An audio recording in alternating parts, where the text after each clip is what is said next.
Hello, grade fours, and welcome to, I think it's your sixth social studies lesson for this unit. Today we are actually going to kind of go back and talk about the First Nations in Alberta again. I thought a lot about the other lesson that we did, and I just really didn't believe that I went far enough in depth to really honor the tradition and the history that these people deserve. So I wanted to go back and do a couple more activities with you just so that you fully understand the significance that they had on shaping Alberta. To do that, you are going to need your textbook. And I'm looking at page 96 right now. This lesson's going to look a little bit different, and I think it might be a little long, but I think it's really important, and I'm sure you're going to love what we do at the end. In this lesson, you are also going to need, I'm just going to share my screen really quick with you. You are also going to need this page, the Alberta First Nations map, and tell me everything you know about Alberta's First People. Sorry, I drank a really bubbly drink and now I kind of have hiccups. So what's going to happen is I am going to read the textbook with you. If you prefer to follow along by reading the book itself, please follow along. If you want to watch the screen, I'm going to have the textbook I'm hoping it's going to work. I'm going to have it up for you to see there. And then I'm going to stop every so often and kind of let you catch up or really understand what I'm talking about. There are a couple activities. So the first thing you're going to do is color in that map to show the different areas where the First Nations tribes and groups lived. And then at the very, very end, you're going to fill in that page that says, tell me everything you know about Alberta's First People. I've done boom cards and we've done quizzes and questions, and I think you guys have done a really good job with that, but I think a new way to show what you know will literally just be for you to fill up that page with things that you remember from this lesson. So that means pay very close attention to what I'm saying. You can always pause the video when I say something that interests you or you think is important. You can pause it and you can write down what you want. I left the page blank, so I'm not expecting, you could make lines if you want. I'm not expecting you to draw on lines. If you want to do a thought bubble and write an important fact, you could do that. If you want to draw a box, like a square, or like that and write some important information. Whatever works for you. If you want to do lines, you go right ahead. You could even use the back of that page. I want you to fill it up as much as you can with information that sticks out to you and is important to your learning of this topic, because it is so important and you're going to continue learning about it for years. So just kind of have fun with it. So like I said, pause when you find out something interesting, and then at the very end, try to remember things that stick out in your mind and write them down.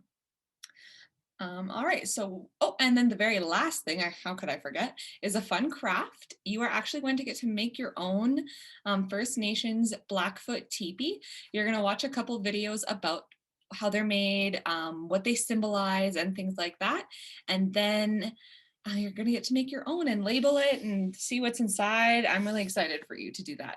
I think I don't know, I've never done it with a class before, so I think you guys are gonna really enjoy it. Okay, I've talked a lot in the intro already, so let's just get right to it. Oh, how is this gonna work? So right now you are on my makeup table.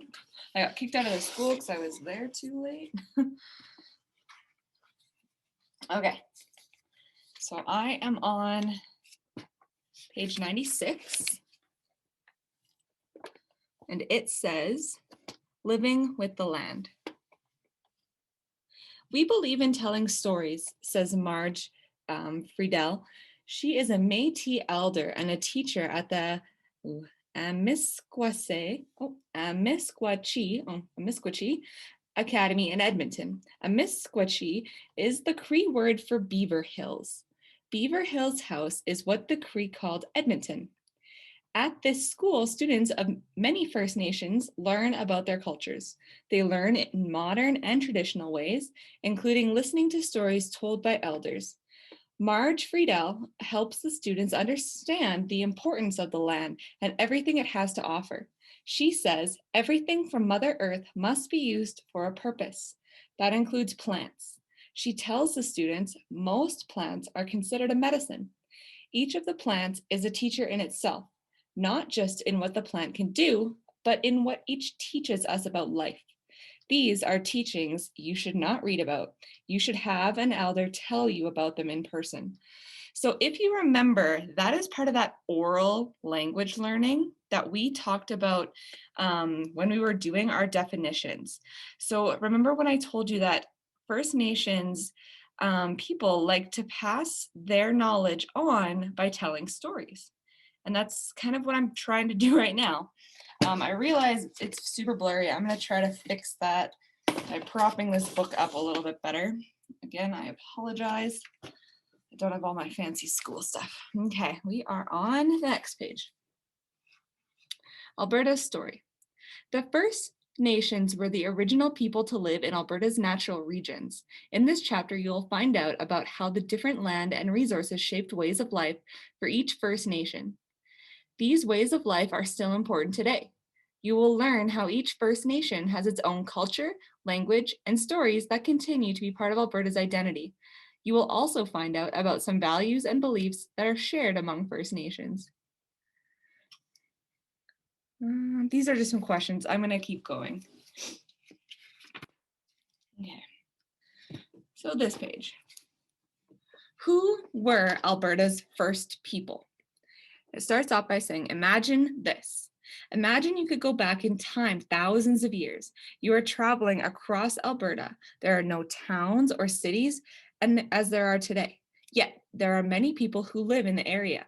There are groups of people living in each of Alberta's natural regions, in the forests, the parklands, the foothills, and on the grasslands. There would also be people in the mountains and far to the north on the Canadian Shield. So remember all those regions that we learned about in the first unit.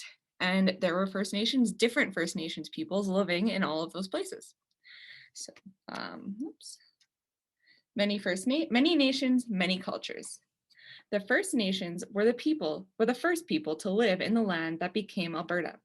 Even though the term First Nations is sometimes used to refer to all of the First Nations, each nation was different. This is still the case today. Each nation has a unique culture and its own language. There are 46 First Nations of Alberta. Each nation is also a part of a larger cultural group. The main cultural groups of the First Nations of Alberta are shown below. I'm just going to read you the definition because words matter. The term First Nations is used to describe the groups who were the first to live in North America. Each nation has a unique culture and its own language. If you found something interesting or important on this page, please take a second to write it down. Pause the video, come back. Okay, these are groups that we've already talked about. We've got the Woodland Cree, the Nakota, Plains Cree, the Siksika, the Dene Saline. Oh, sorry, I'm saying it wrong. Dene Saline. Also known as the Pekani, the Dene Za, the Kainai, and the Dene Da, the Tutsina, that's hard to say. Note the Siksika, Pekani, and Kainai belong to a group of First Nation known as the Blackfoot. So these three are the Blackfoot, these two are the Cree. Again, if this is blurry for you or you're having trouble seeing it, please make sure you go on to, or you're looking at your own textbook. I'm on this page now. Some First Nations of Alberta. The map below shows the traditional areas in which each of the nations lived. Some First Nations people still live in these areas today, but some have moved to other parts of the province. Even though they live in many different ways, they still keep their cultures, traditions, languages, and ceremonies. If you look in the box right there, you can see some greetings in the different languages. I feel like we did a good job learning about the languages. It's a weird sound behind me. That's what I get for living downtown. Now take a second to pause the video. Probably will take you a couple minutes. And I'd like you to fill in the map that I've given you using this map. So I want you to show the Canadian Shield, the Boreal Forest, the foothills, the Rocky Mountain, the Parkland, and the grassland regions in different colors. So please make sure you add your own legend and the colors that you use for each. You don't have to use these colors, but you can. I want you to make sure that you add all the rivers, the different lakes, Lake Athabasca, Lake Claire, Lesser Slave Lake, and that's kind of it, but there are rivers all around. And then I want you to put in these different groups. So the Kainai, the Piikani, the Siksika, Tsuut'ina, Plains Cree, Nakota, Woodland Cree, Dene Sulin, and Deneza, and Denetha. I want you to add all of those into your map. So pause and please do that.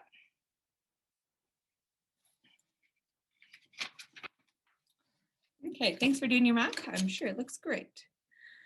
Now we're going to read, how did the land shape ways of life? As you can imagine, each of these tribes really relied on the land. So each tribe, each group, because they lived in different places, lived differently. So in each First Nation, people shared a deep connection with the land they lived on. This connection gave them unique ways of life and cultures. Look at the photos of the different regions. I want you to think about what natural resources can you identify in them? How might these resources have been part of different ways of life? So look at the water, that's a resource. Would the First Nations that lived in this picture, would they have had to learn how to travel by water? Would these First Nations have to hunt the buffalo? What about the trees? Would they use trees differently? Fish, the mountains. Really think about how each First Nation would live. And at the bottom it says, there are many differences in the way of life of First Nations, just as there are many differences in the landforms, wildlife, and natural resources in the different regions of Alberta.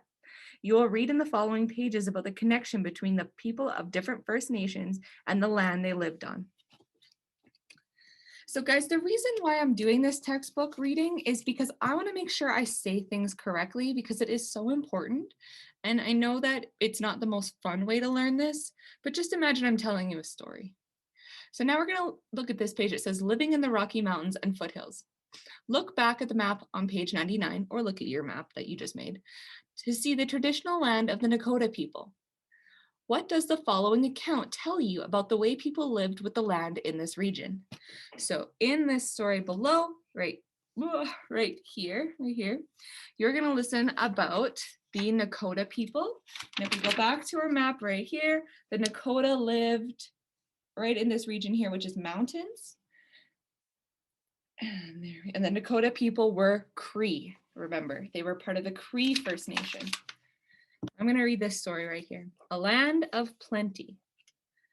The land was vast, that means big, beautiful, and rich in abundant resources, except during the winters. We spent most of our time migrating along the foothills in search of food, preparing for the cold months ahead.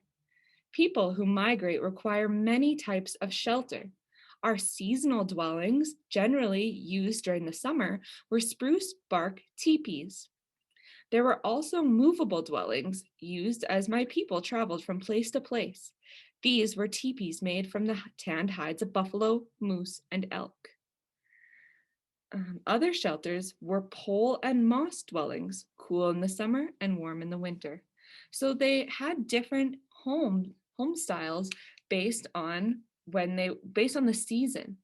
So in the summer, they would use the spruce and bark teepees because they were movable. And then in the summer and in the winter, they would also use pole and moss dwellings, which I'm not totally sure what that would look like, but maybe we'll find out. The caption on this picture said, this photograph of teepees was taken in the early 1900s. Remember, it's 2020 right now, so that was about 120 years ago. These hides that covered the teepees were made beautiful with powerful and important symbols that also told a story. Even the colors used had a meaning. For example, yellow often represented the sun, red represented the earth, and blue represented the sky or water. Remember that for when you're making your own teepee and decorating it. Now we are at the grassland. Again, so sorry if that's blurry. I'm trying really hard. The grassland region is the traditional home of the Piikani, Siksika, Kainai, and Tsuut'ina people. Remember the Blackfoot people. There were many resources in this region, but the bison, or buffalo, was most important. At one time, there were as many as 60 million buffalo in North America on the North American grasslands. A herd of buffalo stampeding across the prairie could sound like an approaching thunderstorm. We're going to listen to this story again, The Creator's Gift. The Blackfoot people believe that the buffalo was the Creator's gift to us. The buffalo was our primary food and much more. Remember back to what we learned about the buffalo. We didn't hunt randomly.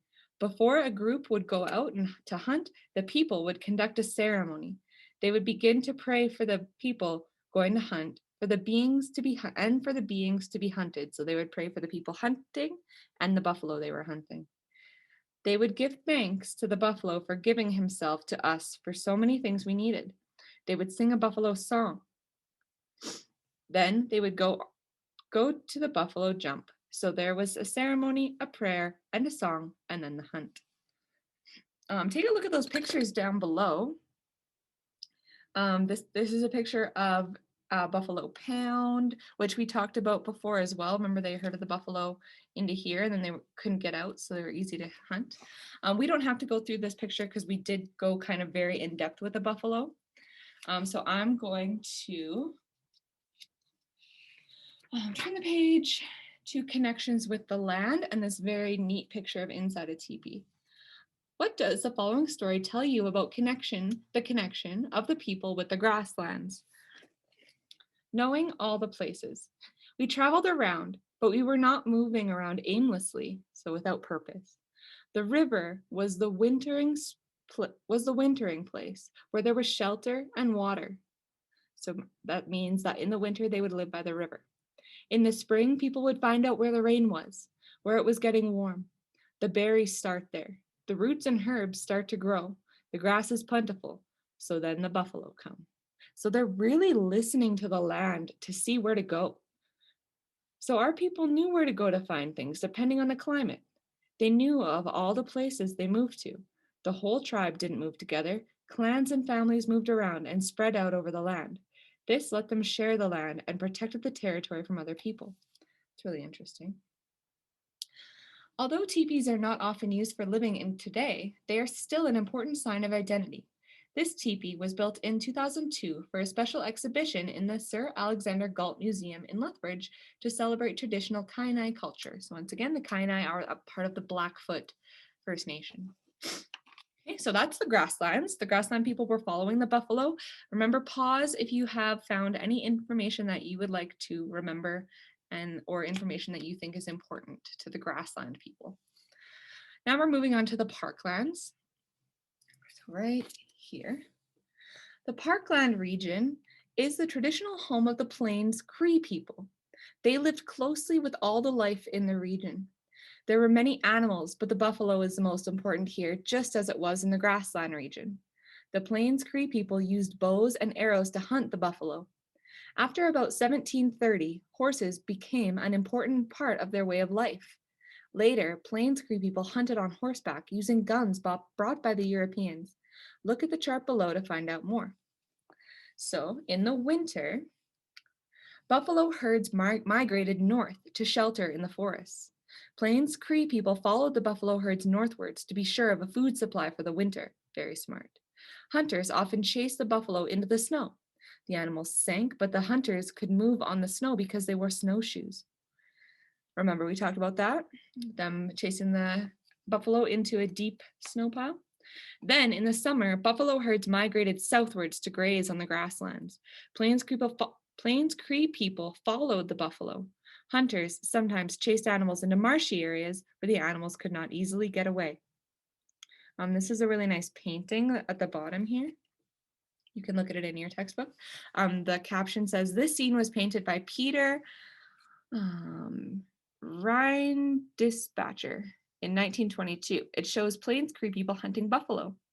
Take a look for yourself. What information can you get from the painting? I see some dogs, I see some bows and arrows, I see what they're wearing, they look warm. They're wearing snowshoes. It looks like the buffalo are having some trouble running in that deep snow, but the Cree people have snowshoes on. Turn the page. Remember, if you heard anything that you think is important, please write it down. We are going to come back to this page in a different video so that because you are going to make your own TP. But this is an illustration of a Plains Cree teepee, which shows items that might have been used by people living in it. So we're going to make our own. So just pause on that. But below, it says a trade center. This area, Edmonton, was an established trade center. People came from all over and from a long way away. They would set up a shop and trade there. People from northern Alberta would bring tanned moose hides. They would trade moose hides for buffalo robes because there were fewer buffalo up north. People traded for clothing, ornaments, beads, later for horses, and for all kinds of things. So before the Europeans even got there, the First Nations people were trading with each other. All right, we're going to move away from the grasslands and the parklands, and we are going to go into the boreal forest on page 107. Living in the boreal forest. As you can see from the map on page 99, so wait, again, your map that you made, the Woodland Cree and the Deneta lived in the boreal forest region. Hunters were taught respect for the land and for the life that lived on it. What can you tell about ways of life from the story below? Working together. We worked the land together, the men and the women. If it was net fishing in the lake, the woman would be out at the other end from the men, gathering the nets as they were pulled in. On the shore, the men would do the cutting and scaling of the fish. The women would smoke or dry the fish. This helped to keep it last a long time. Nothing was ever wasted. Scales were very important because they were used as decoration on clothing, shoes, and pictures. Nothing was destroyed. Even the guts from cleaning the fish were buried in the ground because you must return things to Mother Earth, and we knew this was good fertilizer. When you take out, you must put back. See if you can find something that's important to the Woodland Cree and the Denetha that lived in the boreal forest region and write it down on your paper.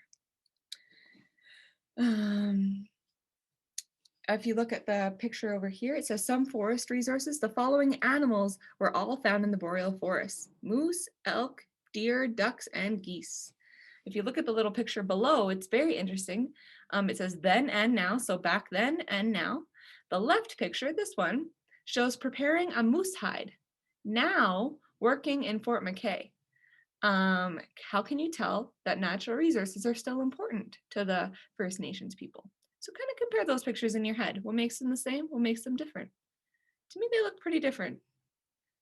I think it's really interesting that both the men and the women worked so hard in the boreal forest. Each person had their own job and they never let anything go to waste. I'm going to keep going on this page. Look at these examples of, of traditional Denetha technology. How do they show you that the Denetha lived in harmony with the boreal forest environment? So look at the technology. Are they working against the environment or with it? They have sleds and snowshoes. And look at what we've made today. They look so similar. In this context, technology refers to any of the tools or ways of doing things that people used to get tasks done or to make their lives easier. The environment includes all aspects of nature that surround us.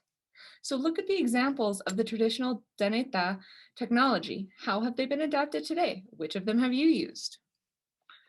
I'm just going to read the bottom part that says the land, it's the land that makes us. This is by Roy Fabian Hay River. One of my elders told me a situation. He said that we can get rid of all the Dene people in the Deneta, our land. So they can get rid of all the people in their land. We can all die off for some reason. But if there was another human being that came stumbling along and came to Deneta, so their land, the environment would turn him into a Dene person. It's the environment and the land that makes us Dene people. That's a really interesting thought. So they believed that the Dene people believed that if they all died out and then somebody came into their land and used it the way they did, then they would become Dene people because it's the land and their environment that make them. Okay, so make sure you take a pause on this video, write down anything that you just learned from living in the boreal forest. We are going to head to the Canadian Shield. There's a really beautiful wheel down below. We are on living in the Canadian Shield. The Canadian Shield region is the traditional homeland of the Dene-Saline. I really want to make sure I'm saying this right. I have a bad feeling. Okay, let's see. Dene-Saline. Dene-Saline. There we go. Dene-Saline. I'll start again. The Canadian Shield region is the traditional homeland of the Dene-Saline. I'm trying. In the region's rivers and lakes, there are many fish and water birds that provide food. On the land, there are moose and caribou, and at one time, there were many wood buffalo. You will learn more about wood buffalo in Chapter 9, maybe. The spectacular beauty of the Canadian Shield has been an inspiration to many artists. Alex Janvier is from the Legoff First Nation near Cold Lake. That's really north in Alberta. Do you see any signs of nature in the painting below? I'm not going to show you on the computer. I want you to look really close down at the picture beneath or on your own, in your own textbook, and just see if you can find any signs of nature. I'm going to read the caption. Morning Star by Alex Janvier. The artist created this painting for a ceiling in the Canadian Museum of Civilization in Gatineau near Ottawa. He explained the title with these words. My people use the morning star as a guide light in the early mornings of the winter hours. According to the stars in the sky, they have an idea of the direction they are going. So that's what the caption said.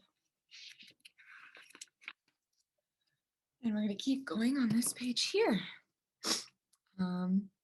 Connected with living things. Each First Nation has its own culture, but some values and beliefs are shared. So this is a shared belief. We are connected to the plants, the animals, and everything. We need each other. We depend on each other. We share the essence of everything around us. This goes all the way down the chain of life. We are connected to the mountains, the trees, the grass, the rivers, the animals with 2 legs, the animals with 4 legs, the animals with wings, the finned animals, even the creeping animals. We are all interrelated.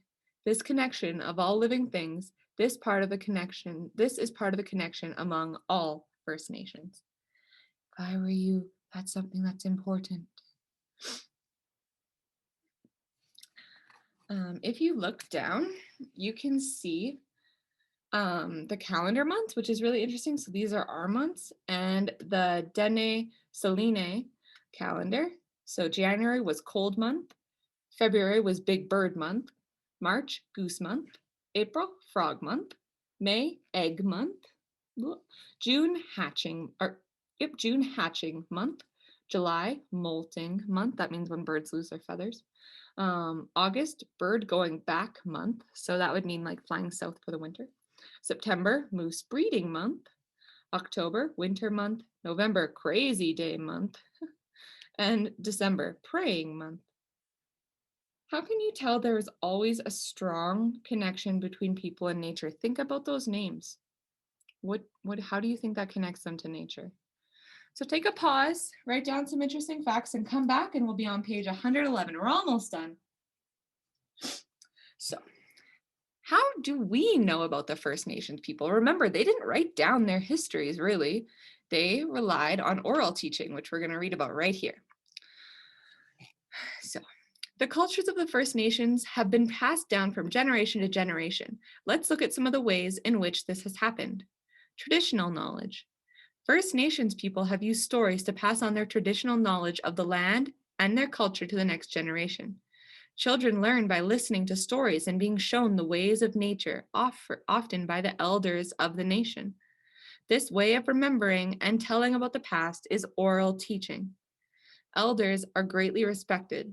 They have knowledge and understanding that cannot be found in any other source. I'm just going to read the words matter. Elders are people respected for their wisdom and understanding of traditional knowledge. Oral teaching is a way of remembering the past through stories and spoken explanation rather than in writing. Here is Alberta Voices box. Listening to elders. At the Native Friendship Center in Edmonton, a group of elders meet once a week to talk to young people about their traditions and culture. They make this statement about traditional knowledge. If you are young, it is important to sit with the elders, to try to learn where you came from. We try to give our youth their history, love, and compassion, which is caring. The old ways can give them that. To learn, you should speak to an elder in person. If you learned something, an important definition perhaps, or a way history was passed on, take a second, pause, and write something down. My voice is getting tired from reading. Here is another Voices, Alberta Voices. Learning traditional knowledge. This is from Myrtle Calhazen. She tells us how she learned the traditional knowledge that she now passes to young people in Edmonton. This is her story of childhood in Saddle Lake about 70 years ago. Long time. Sometimes our family would travel to other families to hear stories. We would travel from house to house, and all the children from different places would sleep in the same house. That sounds fun. The women would get together to speak as the children listened, and then we would go to pick berries together or to collect things that we needed. Then we would come back and take the berries to go from house to house, canning fruits and meats and other things so that each household had enough to eat over the winter. Do we do that with our neighbors? I think that's very smart. The children were taught the importance of being together and working together. They were taught how to survive in the forest. My grandmother taught me and my brother how to survive with her stories and by taking us into the bush. She always had a long apron, and she would have us help her gather up all the twigs in it and all the small wood for starting the fire. Every morning, she would have us go with her to get things we needed. If you look down at the bottom picture, I'm just going to read the caption. It says, Amelia Baptiste, Louise Bear, Teresa Baker, Evelyn Ashley, and Myrtle Calhazen at the Native Friendship Center in Edmonton. They talk about their culture as they work at sewing beads into clothes or moccasins. The beads are worked into patterns that have been known by families for many generations. I just think this is so cool to hear that there are women in Edmonton, and there's probably a group like this in Calgary that really work with the children to teach them their culture. Because if it's not written down, it's not getting passed on. Or unless people talk about it, which is what they do. Ooh, sorry, I kicked something. Stories on stone.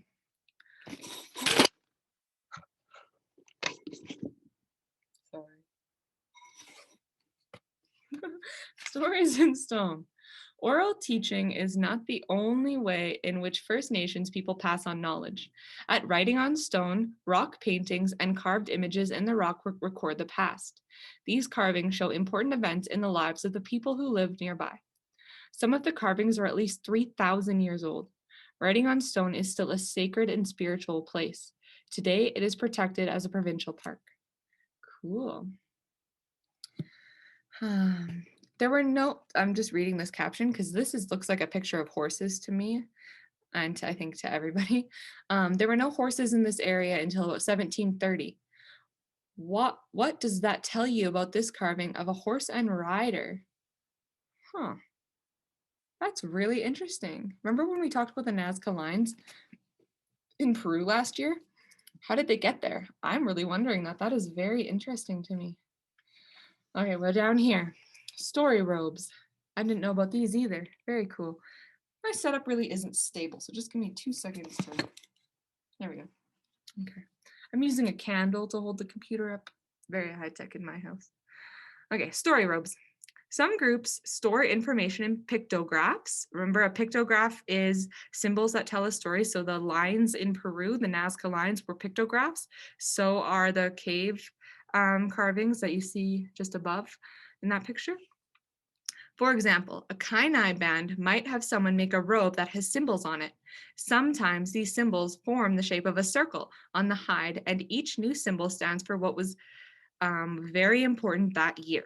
In this, if the robe has 40 or 50 symbols, that means 40 or 50 years of the most important things that happened. Wow, that's very cool. Again, my friends, if you have learned something new or interesting or important, please take a second to write it down. We have 2 more pages, my friends. Good work.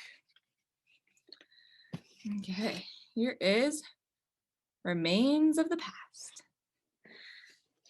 There is another way to learn about Alberta's past. In some parts of the province, scientists have uncovered remains of objects that were used by people who lived here in the past. The scientists are called archaeologists.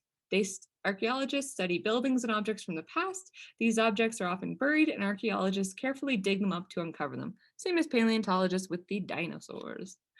The remains that they uncover are called artifacts. Artifacts include items that were made or used by people long ago. Some Aboriginal artifacts are known as historical cultural items. Artifacts include items that were made or used by people. So remember, fossils are made by nature, artifacts are made by people. Archaeologists use scientific methods to find out when artifacts were made. They piece together the artifact's remains and information about artifacts to build a picture of how people may have lived in the past. Archaeologists have found teepee rings in the grasslands, like the ones shown in the photograph below. Teepee rings are circles of stones that once held down the bottom edges of teepees. Archaeologists can tell what these teepee rings are thousands of years old. Tell that these teepee rings are thousands of years old.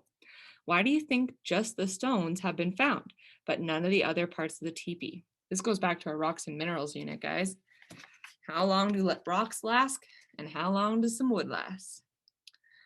Look at the bottom there. There are tens of thousands of teepee rings across Alberta. This photograph shows a teepee ring at the Cranford site. The ring has been boxed off to protect it.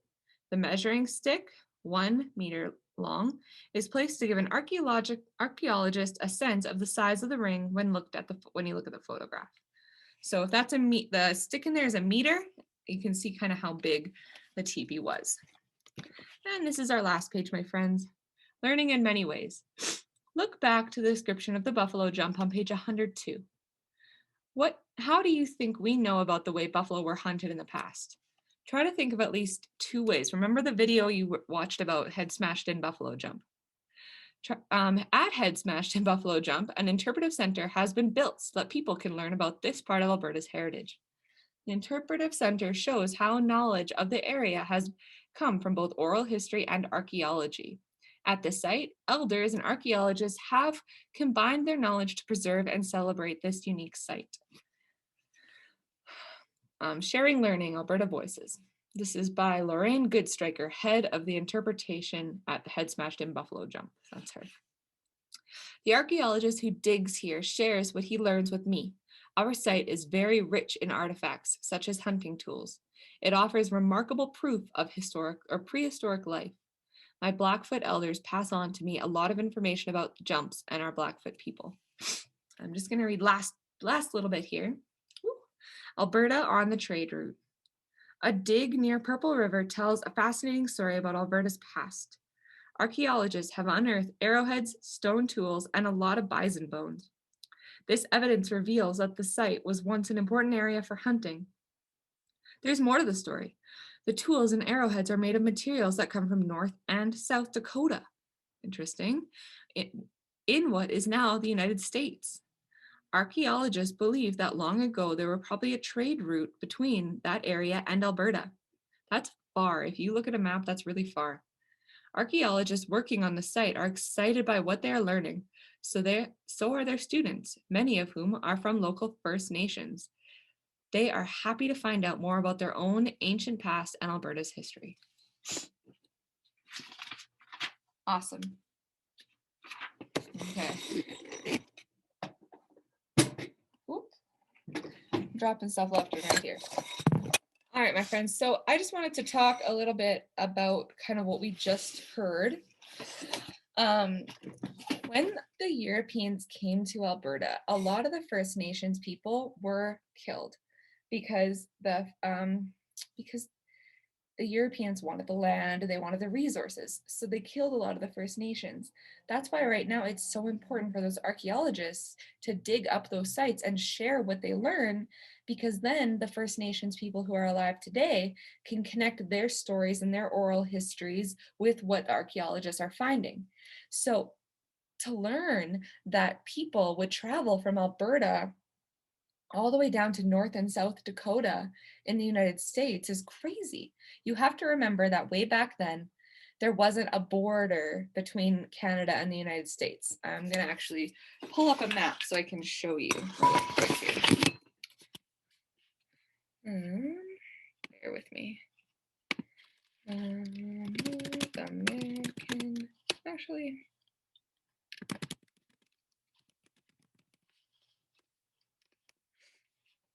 here we go.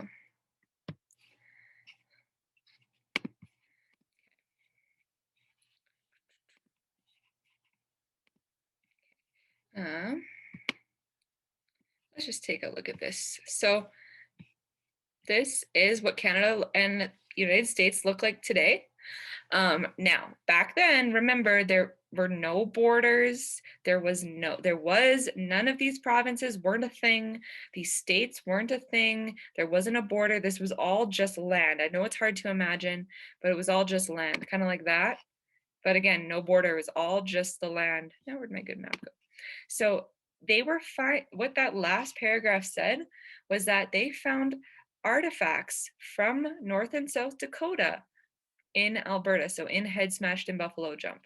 So these people would have traveled, the First Nations people would have traveled down here and up to here. They thought there was a trade route. So people from down here would travel up here to trade with these people to get different kinds of resources. So that's kind of why I wanted to go a little deeper, because I think that this information is so important and it's really, really interesting. And it's not really something you've learned about before. So please take the time to do a good job filling in that page. Make sure your map looks really good. If you are low on facts, you can always go back in your First Nations notes from the first lesson that we did about it. When we originally learned about the different First Nations groups. And then also you can always go back and rewind what I'm talking about in this video. So whatever works for you, just make sure you did a good job. Once you're done that, make sure it's neat. Make sure you're not going to get a speeding ticket for random capitals or no capitals. Check it all over. You're going to hand that in. I'm going to mark it, and then you are ready to go and learn more about the Blackfoot and Cree teepee designs, and you're going to get to build one. So I hope you enjoyed this. I hope you learned lots, and I hope you see why it's so important. Thanks for following along. Bye.